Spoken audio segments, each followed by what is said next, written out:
Artes.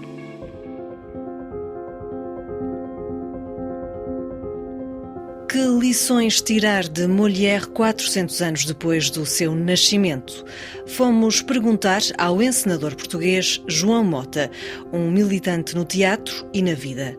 O diretor artístico do Teatro da Comuna, uma companhia independente que cumpriu 50 anos, encenou peças de Molière em tempos e o que lhe interessa no dramaturgo francês é ele ter sido sempre um opositor e ter abraçado nos textos a defesa dos mais pobres e o triunfo do povo.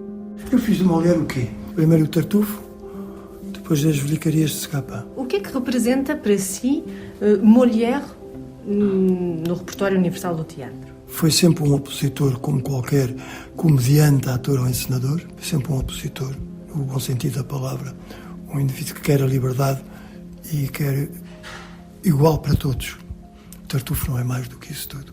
A mentira, o aldrabice, onde se mete a igreja, a caridade, toda a falsa caridade, cuidado. É uma peça verdadeiramente espantosa, onde chega a aldrabice. E ele denunciou sempre isso tudo. Até que a dado momento, coitado, teve que fazer também umas coisas para divertir e acalmar, digamos, os amigos da igreja e do rei. Somente a igreja, o clero.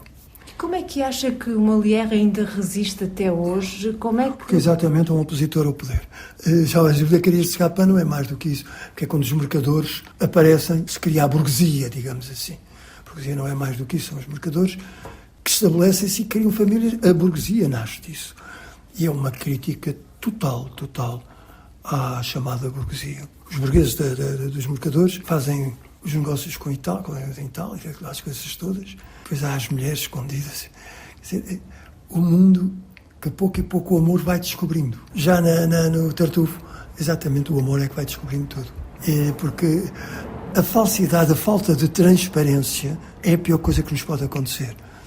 E hoje a sociedade até hoje não conseguiu passar essa barreira. A da falsidade, a da mentira, a de uma certa coabitação. É o admitir que eu não sou corrupto, mas que fecho os olhos. Quer dizer, isto entramos num mundo muito, que é onde vivemos hoje. Eu penso que é o fim de uma civilização, como foi a judaica cristã, como foi a grega, como foi a egípcia, como foi a dos maias. São civilizações que duram 2000 e tantos anos. E a pouco vem outra. O mundo não acaba, porque vem outra. E já está. Como é que as lições de Molière, aquilo que ele levou ao palco, as críticas que ele trouxe, podem ajudar a mudar alguma coisa na sociedade? Quando se faz o Dom Juan ou o Tartufo e as próprias Velhacarias de Scapin, é maravilhoso. Porque quem triunfa é sempre o povo. Cuidado. Então, nas Velhacarias de Scapin é o povo, são os criados. É a revolta dos criados contra os patrões. Quer dizer, é maravilhoso. É uma peça que as pessoas esquecem, porque é uma comédia. Aquelas coisas que é comédia mesmo. O Tartufo é meio camela, o Dom João é. E as Velhacarias de Scapin são daquelas peças que ele escreve que eu acho maravilhosas. Porque é o triunfo do povo, é o triunfo dos criados. Foi por isso que escolheu essa peça, As Velhacarias de Scapin, que finalmente não é muito representada em Portugal. Não, foi representada para aí uma vez, eu não faço a mínima ideia. Mas apresentam sempre com os fatos tudo à antiga. Como se o teatro fosse um museu. Como o autor pertence a um museu. E o teatro não é um museu. E o próprio museu já não pode ser assim. O museu já não pode ser museu. E então o teatro ser museu não é possível. Porque o teatro é uma arte viva, com um grupo de comediantes e com outro grupo público. Comediantes e técnicos e público. É um grupo com outro grupo. Por isso é que o Molière é um triunfo sempre. Porque tem essa cumplicidade sempre com o público. E o público renasce a ver o Molière como se fosse uma crítica de hoje. Mas não se pode estar como se fosse um museu vestidinhos. Não, é de hoje. Como o Shakespeare, é exatamente a mesma coisa. É um autor também maravilhoso, porque põe em causa tudo. Mas triunfa sempre o amor também. Cuidado.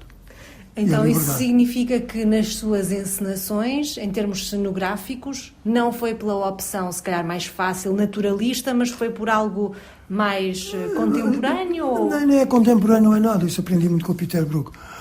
O vazio, com bons atores, o ator é que tem que estar vazio. Não é o espaço, cuidado. Quando o Peter Brook escreve um livro, O Espaço Vazio, ele refere-se ao ator também.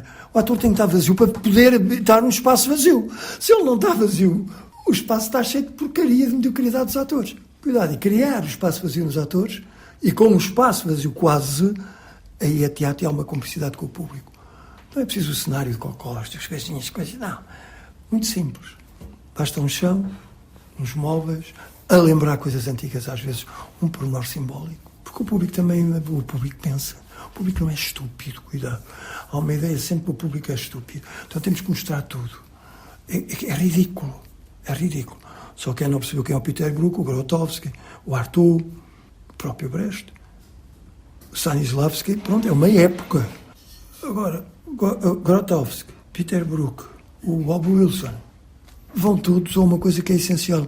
O próprio Brecht vai ao Teatro do Oriente. Todos eles. Esse lado, eles aprenderam também com Molière. Eles aprenderam com Molière? Explique melhor. Como assim?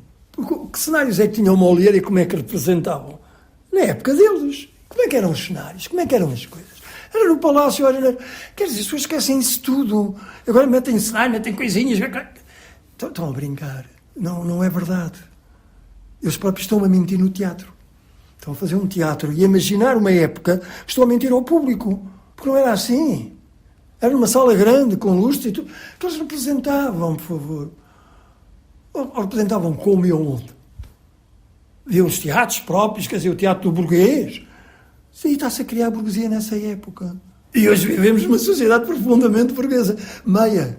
Que isso é que é horrível. Mas... não há valores porque não há indústrias, não há nada. Os grandes países têm indústrias ou vão sacar com a América os outros países. Que é o que eles faziam exatamente na época do Molière. O que é que faziam com os barcos quando iam aonde? Iam buscar o quê? Os mercadores iam fazer o quê? Por favor. E Portugal, então, somos uma nação de mercadores. É para si, Molière, um autor eminentemente político? Vende sempre o povo. Primeiro é logo político, claro. Separa as classes. E o inteligente é sempre o povo. Isso é de uma importância muito grande. A peça que eu fiz é do... Não estou a falar das velhacarias, então isso é tudo, do princípio até ao fim. Tartufo? A da igreja é o Tartufo, caramba. Quem é o Tartufo? É aquela criada, é ela. Por favor. Que desmascar Tartufo, desmascar aquela gente toda. A mulher é uma ingênua, coitada. E é comida também por aquilo tudo. Isso é o problema de hoje. Simplesmente hoje a emancipação da mulher, felizmente, é igual ao homem. A única coisa que na época não era. Mas mesmo assim as criadas são pessoas muito inteligentes. São elas que descobrem as coisas, cuidado. Já nas licarias de Capão, são 2 homens. São os 2 criados que vão descobrindo tudo. Mas através do amor e da cumplicidade com os jovens, que também sofrem com os pais, porque eram profundamente ditadores, deixavam a família, deixavam tudo, até deixavam filhos noutro sítio. Quer dizer, é uma época não muito longe da nossa. É sempre aquele mesmo confronto entre o conservatismo e a tentativa de emancipação, de libertação? A liberdade, sim, sempre. E isso é maravilhoso. Eu defendo sempre os autores, não só o Molière, como todos os autores que me levam a um campo de amor e através da liberdade. Ou seja, da transparência. O que é isso, a transparência? Cada um gostar de si para poder gostar do outro. Eu não posso gostar do outro se não me gosto de mim. Tenho essa afetividade, essa relação com os outros, para me conhecendo, para ir descendo dentro de mim. O problema que se põe é este. Quem é que faz isso? Quem é que vive assim? O que é que pensam? Cada vez menos. É dinheiro, negócios, bolsas. Quer dizer, o Molière trata disto tudo. Mas passaram 400 anos e continuamos na mesma, então não aprendemos nada. Não, mas hoje estamos completamente alienados. É o final de uma civilização, não esqueça isso. Temos que ir para outro sítio. Mas aí está a vestir a pele do misantropo. Não? Cuidado, mas eu não sou misantropo. Eu sei muito bem que estou em pés acordados e acordo todos os dias a pensar o que é que ainda posso fazer para ajudar. Ajudando-me também. Que isso é que eu tenho que gostar também de mim. É isso que as pessoas não... Para gostar delas têm que se conhecer. E quem me dá o conhecimento são os outros. Se eu não vivo com os outros, se eu não tenho essa capacidade de amor, eu não cresço. Já faz muita falta socialmente. Primeiro, o povo adora sempre teatro. Vai à província, vai a qualquer terra, esgota para irem ao teatro. Não tem dinheiro. Mas quando fazemos torneios com a ajuda da Gulbenkian, com a ajuda de alguém, que os bilhetes são muito baratos, esgota sempre.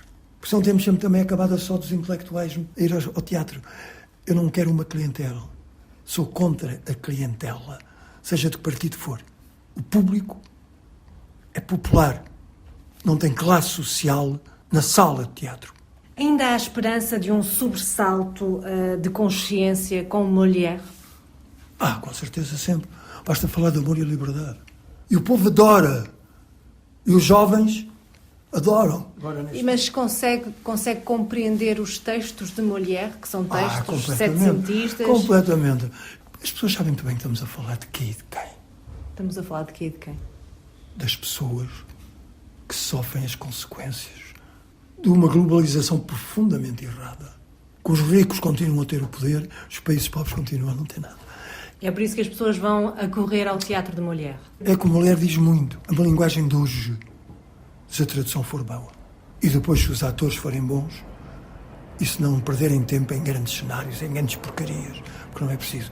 O texto é tão importante, só precisa de atores. Como o Molière o fazia. Tinha atores.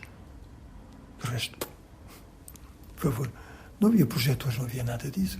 Mas para fazer Shakespeare é preciso 500 projetores, fazer Molière é preciso mais de 200 projetores. Porquê tanta coisa? Porquê?